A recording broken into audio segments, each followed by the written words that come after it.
What we're looking at here is my KC901, and this is down here, as we can see delineated by this marker here, 3.4630, which is right at or around the edge of the band of 80 meters. This green marker here is at 30 megahertz, and the end of the scale is 53 megahertz. So this is a graph that and this is a live updating graph. Like, I can just put my finger on it and change some shit here.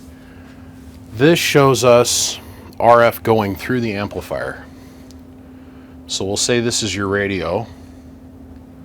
RF coming in, going across, coming up, going across that bar, then back out, and then through this RG393 way overkill coax, back to that connector back there, back to this RG400, going across, going out, and then going down underneath the bench to the 10,000 watt dummy load. As we can clearly see, in the 11 meter band, we have a 1.736 SWR, standing wave ratio. That's showing us that the resistance is continuously climbing. So it's not T-bag all the way down here at the bottom at 80 meters. But by the time we get to 10 meters, well, Irene's a little rough. So we're going to do the rhinoplasty on her nose now and bring this all the way home. What we're going to do is we're going to add ourselves a little capacitor to compensate for all the impedance bumps. This impedance bump, this here, the inductor, the relay, and on out the back of the freaking hole in the wall. So we're going to take ourselves a little 47 puff capacitor, and we're going to attach it to this side of the bar, not this side, this side. And we're going to solder it back to our our ground post here on our RG400.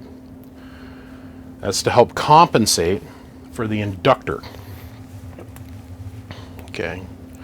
Remember, in the ye old book of knowledge called ARRRL Handbook, which is a rewrite of the William I. Orr book of knowledge, it states very clearly that you can easily tune up a fence post, your mom's hair dryer, or a hand massage tool that she kept in the nightstand bed drawer next to her bed every night, with enough inductor and enough capacitance. So we are going to add some electric pixie dust here.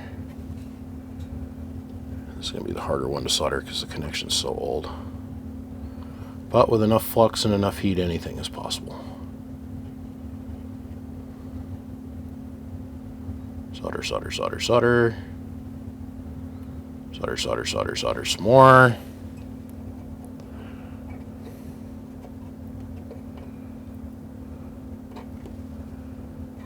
That doesn't want to solder. Of course it doesn't want to solder. Okay, God rest ye, little gentlemen. Let's get in here with a jeweler's file.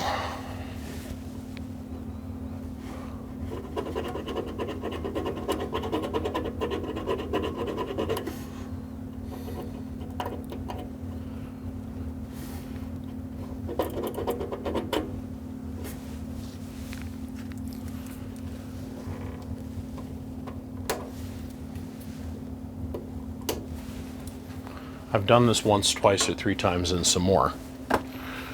We're not talking about that time in Tijuana with the college girls.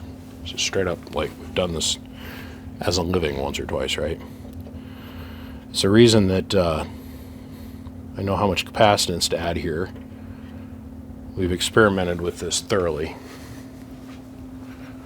So, okay. Now that we got a good slobber connection, let's go back over here to the ye machine of knowledge. So let's see here. Mark. And then we're going to Attach.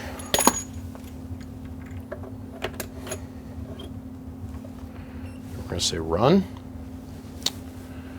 That's a significant improvement. If you leave your SWR high like this in a pass-through on an amplifier, what's going on was actually happening. Now we've got an SWR of 1.065 down from 1.7, by the way. And that's, or pardon me, 1.030, and that's at 30 megahertz, and a 1.057 at 80 megahertz. Little to no resistance with the RF coming through the wire. So now let's think about, there's two separate things that are taking place here. When you're in transmission mode, your RF comes from your radio and goes through out to your antenna. And that's without the amplifier in line. But then in return, your receive signal comes from your antenna, goes across all through all this mess, back out and around to your radio, right? So the SWR works in both directions. Your standing wave ratio from your emission source from your radio, and then also the standing wave ratio for the same exact frequency worth of RF, but now in microvolts, coming in from your antenna. The lower that we can get this pass-through tune, this pass-through resonance, the better things can be. If you've liked this segment, or any of the other segments that I've done, or you've ever had the opportunity to learn it from any one of my YouTube videos, take a minute and come over here and come join us at patreon.com. It only costs $1, and the support goes a long ways.